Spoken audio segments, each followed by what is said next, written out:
Hi guys, welcome back to my channel, Keeping My Life in Order. Your life, your journey, and lifestyle that fits for you. And in today's video, you guys, we're going to be doing a cook and clean with me. Before we get started with the video, you guys, let me go ahead and reverence the Lord. Dear Heavenly Father, I thank you so much, Lord, for giving me the opportunity to show my cleaning and cooking content that you have blessed me with, Lord God, to share with my audience. And I pray that it's a blessing to those who are watching, Lord God. And may whatever it is that they're asking for, Lord God, and they're praying for, that they may receive it through you, Lord God. Lord, you are worthy, you are faithful, and we just love you and we honor you. And it's in Jesus' name we do pray. Amen. All right, y'all, so let me tell y'all what's been going on with me lately. So it's probably been about, I think it's been a month. So a month I've been taking a Book of Daniel seminary class that was taught for it was a mini class, and we did it for 4 weeks, and I really enjoyed it. It was a Zoom class that we had on Saturdays from 8:30 to 10 a.m. And so I was excited about taking the class because the person that's actually hosting the class is one of my fellow classmates in my discipleship class. So he did such a great job. We all really engaged, and it was just really just being able to have that real personal Bible study. And so the entire class was about the Book of Daniel. If you don't know, Daniel was a visionary. God would present him with different visions, and so he was able to interpret those visions.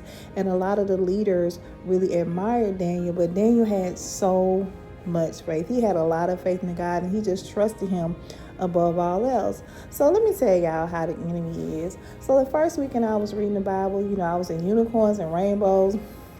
I was just all in my world, just in the bliss, which I tend to do quite often.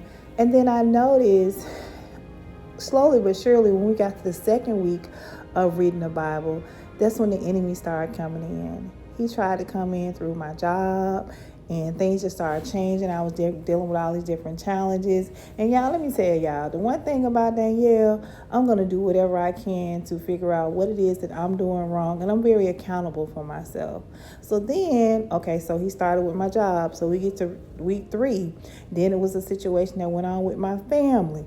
And I was like, oh my God. So then after something that happened with my family, he tried to come and attack my mind, just trying to give me all these negative thoughts and, just trying to harden my heart about stuff that was going on. And then after that, when you got to 3.5 to 4 weeks, then he was trying to hit my finances. I'm like, wait a minute, hold on. And so what I'm starting to learn is the more and more I get closer to the Lord, I know the more and more the enemy is going to try to attack me. And that's why the one thing that they taught us in our discipleship class is that you have to know the word. You have to know your scriptures. You have to be really, really close and connected to the Lord, and just make sure that not only are you reading and studying his word, but make sure you're living according to his word, because that's where you get your power. And the Holy Ghost and the Holy Spirit inside of you, when it grows, that is God showing you how to be able to deal and handle when these things come your way, because it's going to happen. And the more that God excels you and he elevates you, you're going to be tested.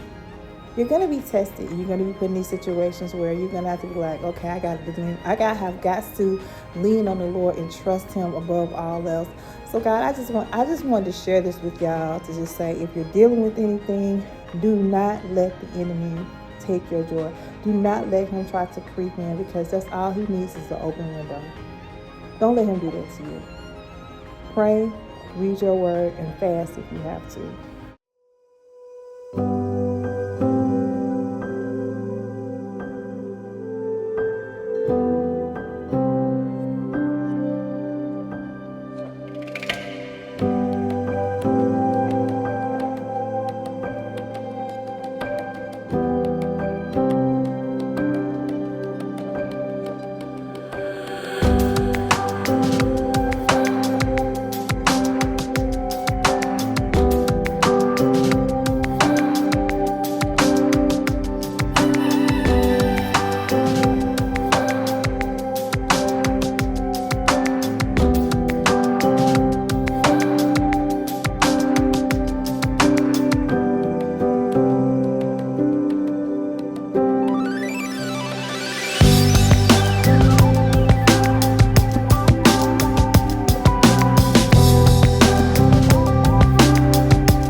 me share with you a cleaning hack. When you are cleaning your baseboard windows, when you're cleaning the baseboard of your windows, make sure you use some kind of multi-purpose cleaning agent. I like to use Fabuloso, the lemon scent, because a lot of